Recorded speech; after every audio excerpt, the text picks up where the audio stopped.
Yes, yes. Ross Knowledge back in the building with here we go again.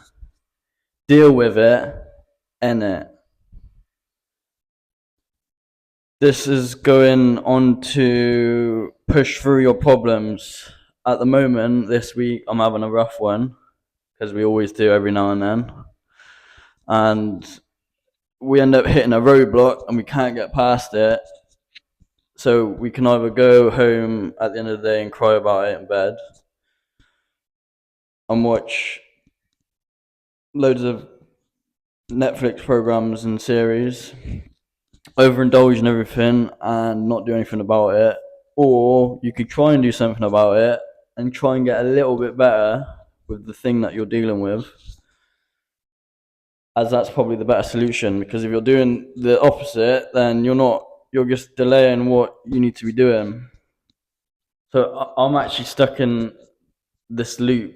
So I'd get to like a Monday, and for some reason, when I'm going back into my work routine, it completely messes me up, and then I just get triggered, and then that's it. I fall back into this deep rut, and then all I want to do is just be left alone to do my thing without having to like interact with people. So I'm learning. Look, when I'm falling into this place,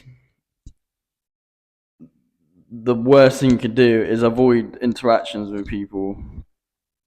It's basically like social anxiety, pretty much. So I'm learning the best thing I need to be doing is just try and make an effort to reach out and ask, well, not ask for help and stuff, but just try and get some sort of conversations flowing with people, even if it's really hard. But you're doing yourself a little bit of a favor and a pat on the back by doing that, because over an extended period of time, I know it's going to benefit me because I'll be in a more clearer headspace.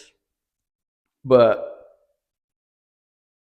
I hate the fact that I've got to try and remain positive because I know internally it's not like that. I'm really on a low, and if I start expressing that to people, it's only going to make it worse. So it's like a 50-50 way thing. I could either stay in a more comforting place by not having to let people know what's going on, or I could try and do the opposite and act positive, which would be good for switching my mindset. But you're also lying to, so if someone came over and was like, "Oh, how are you today?" I'm just gonna be like, "Yeah, I'm good. How are you?" Whereas I know personally it's not like that, and it's gonna be like that for a really long period of time. So if someone keeps asking me that, they're just gonna get fed up with me. So I hate it when there's these. Well, people are saying to not keep quiet about things. Always speak up if you've got problems. But you can every day say that you're in a bad place because they're only going to get fed up of asking you this question and then having to listen to what you've got going on. But yeah, it does obviously make sense that you shouldn't keep yourself all bottled up for a longer period of time. You do need to say stuff every now and then because you're not always going to be in a happy state. That's just impossible. If you're in that state, I need to know how you do it, please.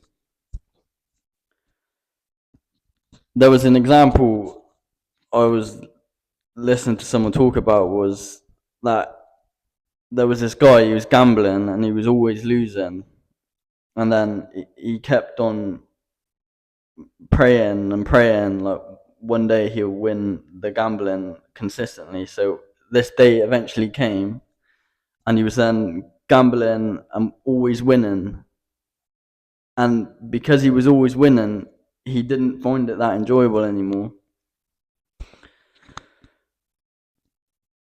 So trying to move on to the topic, which was deal with it, in it, if you're not having these problems, you're not getting the full fruits from life, because if you're constantly just everything's going your way, you're not having any competitiveness or adversary, because these challenges is what makes it a bit more enjoyable. It's like if you're playing a sport and you're always winning, like Man City at the moment.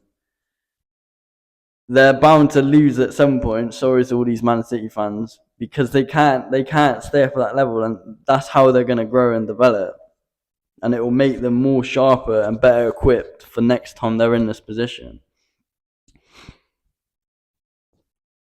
So I'm just trying to like ride the waves at the moment, just rather than just taking it all in and taking the problem to a worse place.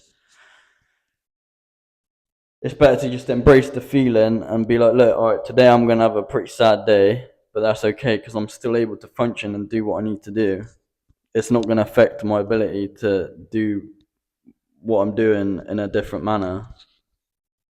But it's up to you if you want to do anything about it, because no one's coming to save you. I've said this in my previous videos. If you don't do the changes now, it's only going to make it harder for you to do the things you should have been doing ages ago in the future. So make those changes now. So if you need to do exercise, you're trying to lose weight and you're putting off the gym because you're not feeling in a good place, then you're only doing yourself a worse thing because you're not doing what you need to be doing. Same with maybe you're trying to change your diet.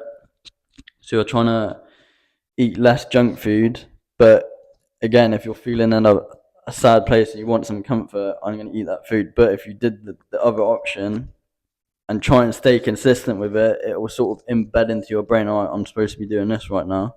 Like for me, I'm trying to stay consistent as possible doing these videos.